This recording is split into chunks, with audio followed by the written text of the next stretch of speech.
Bismillahirrahmanirrahim. Assalamu alaikum dear students. Welcome to English grade 6 video lessons. Today students, we will cover our students learning outcome of English 6. We are on our unit number 12 and this is a poem called Hiking. Now, in this poem, today we will read it and critically analyze it. And how are we going to do it? We are going to find some figures of speech in this poem that we have. Now, let's look at our students' learning outcome today. First one is to identify the use of some figures of speech like simile, metaphor, personification, and hyperbole. Secondly, we will identify poetic elements, for example, rhythm, similes, metaphors, and sensory images in poems. Then, analyze rhyme, rhythm, meter, and various techniques like color, picture, sound effects used in written and visual text to enhance the meaning of the text and impact on the reader. So students, today we will do some selective things from these three SLOs because most of that has already been covered and you are already familiar with them. So today we will talk about some figures of speech. We will also see what is imagery and how we can identify all these figures of speech in our poem. All right, we have our vertical linkage, and now let's talk about our brainstorming, which is very much important to begin the lesson. You have to think of words or phrases that make a text more interesting and vivid. How can you make it interesting? Yes, with details and clear pictures like busy as a bee or heart of stone. What are they called? Not only we are going to use description, but we are also going to use some phrases interesting. For example, the phrase or stone. What do you think? What are they? Students, we have already learned them. So try to come up what figure of speech they are. All right. Now, let's move forward to our very first figure of speech which we have, that is called hyperbole. You are already familiar with it. Now let's get started. Hyperbole is when an extremely exaggerated phrase or meaning we have. Exaggeration means to prolong it, to actually extend it. For example, in the sentence, she cried a river of tears. We know that if somebody is crying river of tears is not actually true. It is actually an exaggeration that we have. It means this is far-fetched. It is not real and factual. Or, yes, so when we say she cried a river of tears, instead of just saying she cried, we can make it more interesting by using a figure of speech called hyperbole. And we can say she cried a river of tears.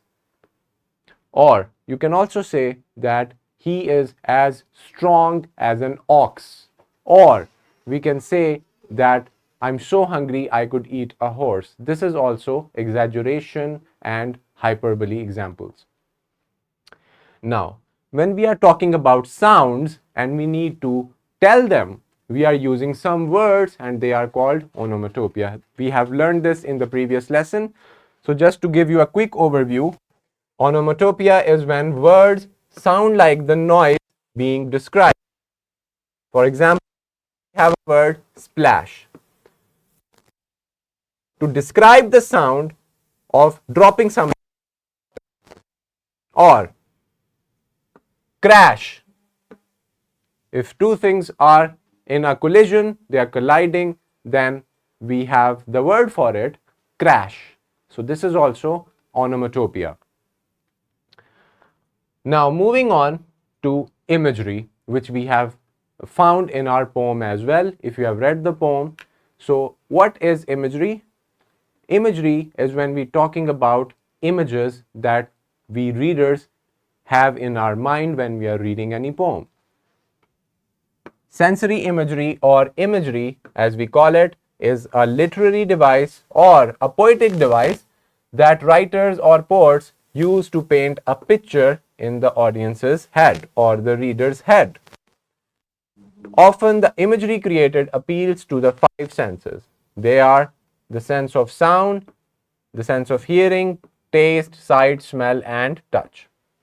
So all of these senses can be triggered using the specific words and vivid verbs that can give us images. And if something is happening like this in your poem, we can say that this is an example of imagery. All right. Now here goes our main text, main lesson, which is a poem. Let's read it and then find out about speech. For summer fun, I like to hike. Off I hurry down the pike. To a country road I turn, and soon am thick in brush and fern. Oh, the secrets that I find if I have more than half a mind. For winter fun, I like to hike. Yes, that's exactly what I like. Over the snowy hills I go. Adventures by the dozen grow. I explore the woods when all is still, and I cry, hello, from the top of the hill. And what do I do in a budding spring when all the birds return to sing? And what do I do in secret scarlet fall when Jack Frost splashes paint on all? Why? I just hurry down the pike. I'm off, you see, for another hike. So the poem shows the exciting adventure of a poet who is on a hiking trip, and he's hiking and describing everything. I hope that you have enjoyed the poem. Now, if I talk about the rhyming, you can see that hike, pike, they are having the same rhyme. So in this way, we can name them with alphabets of the English language. Fern and turn. Find and mind. So A, B, and C. This is our rhyme scheme that you can find in the whole poem. And we have, now we know that there are some words we spotted which are an onomatopoeia. So if you see the word splash over here, to throw some water on someone or drop something in the water, the sound splash emerges and it reaches to our ears. So that sound splash is available in the poem. This is an example of onomatopoeia.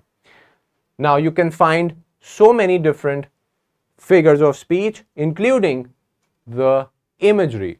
You can find images like in the sentence, thick in brush and fern, and also when adventures by the dozen grow, and now when Jack Frost splashes paint on all. This is also giving us an image. Now, dear learners, after learning this poem and finding different kinds of figures of speech, there are more that are left for you to find them.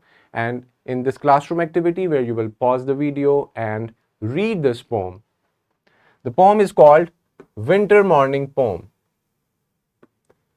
Winter is the king of showmen, turning tree stumps into snowmen, and houses into birthday cakes, and spreading sugar over lakes, smooth and clean and frosty white.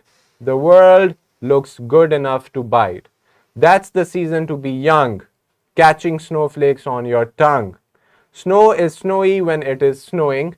I'm sorry if it's slushy when it's going. So this is a poem about winter which you will read again and find out the rhyme scheme, the rhythm. You can also find out different figures of speech as well. Look for imagery, look for onomatopoeia if there is any, look for hyperbole, and also other literary devices, similes, metaphors, oxymorons, and personification. So this is your task which you have to do. Now, you can watch this simulation video later on after watching this video to learn more about it if you're interested.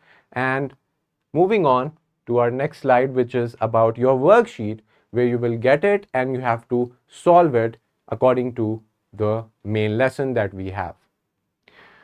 For the homework, students, you have to read the poem of the main text again and identify imagery. All those words and phrases that are putting an image in your mind, you have to find them out. And that's all for today's lecture. Here are your resources that you can get. Thank you for listening. I hope that we have successfully covered the learning outcomes. I'll see you in the next video lesson. Allah Hafiz.